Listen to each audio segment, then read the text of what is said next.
We currently live in a world where the internet and social media makes it pretty easy to share stories and ideas. Showing a drawing or picture to your family is now so accessible and simple due to the internet. And the distribution of art is now going international. So sharing a drawing, a funny meme, or a video to another person is almost like click away. So it's quite easy. But I'm not here to talk about tech. I'm not a tech expert or one with the latest iPhone. I'm here to talk about the process of making personal comics. And here are some of my zines and artwork that I've made throughout the years. I began making zines back in 2016, where I was publishing small press at Signal Arts, who are a creative youth hub in the city. And here is some of my work close up. And I would say this is like my internet comics, where I'll label them as a collection of thoughts and a group of short form stories that range from digital to watercolor mediums. And these are some of my favorite non-fiction comics. They range from different styles and drawing techniques. And examples that I enjoyed mainly have some text filling most of the screen, while others just have images with some notes that accompany each panel. So they don't need to have heaps of text, but they kind of show the story with just drawings by itself. Comics by Lily was developed during lockdown. It was a lockdown baby, as some people would say.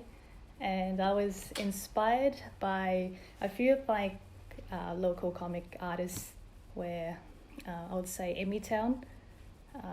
This artist specifically, where she drew a page a day to record her thoughts and feelings. I think in this page she just talked about coffee and just going about her day. And so I did kind of the same thing for a month as an experiment to and it gave me an understanding of the process of the diary comics.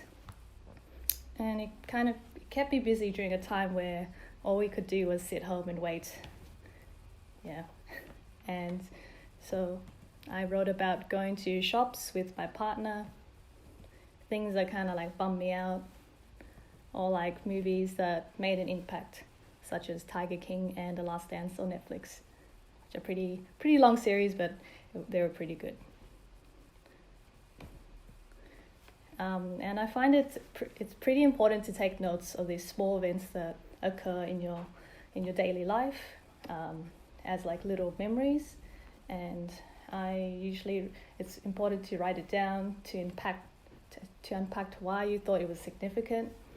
And it's a snapshot in time, where it becomes an immediate immersion when you reread it and look back at your comics or drawings.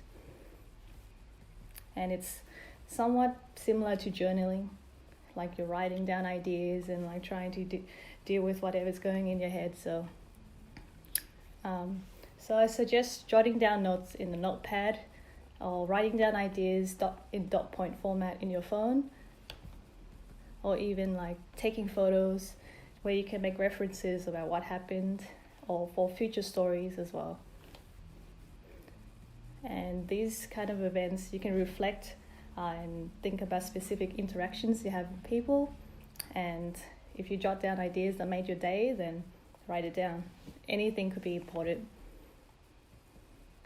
And these are it could be anything, because throughout the day you spend thousands of thoughts rush through your head. And I find it, when you write down things, it kind of makes sense, and it kind of gives a deeper meaning about what goes on through your lives, and it kind of helps us understand our sense and our space in our head a bit better. And that is me meditating, trying to meditate, because it's a new thing in self-care, but mainly I'm just thinking about comics in the future that I should make. All right, so that's the end of the little presentation. let's debunk our thoughts, and we can start with the drawing activity.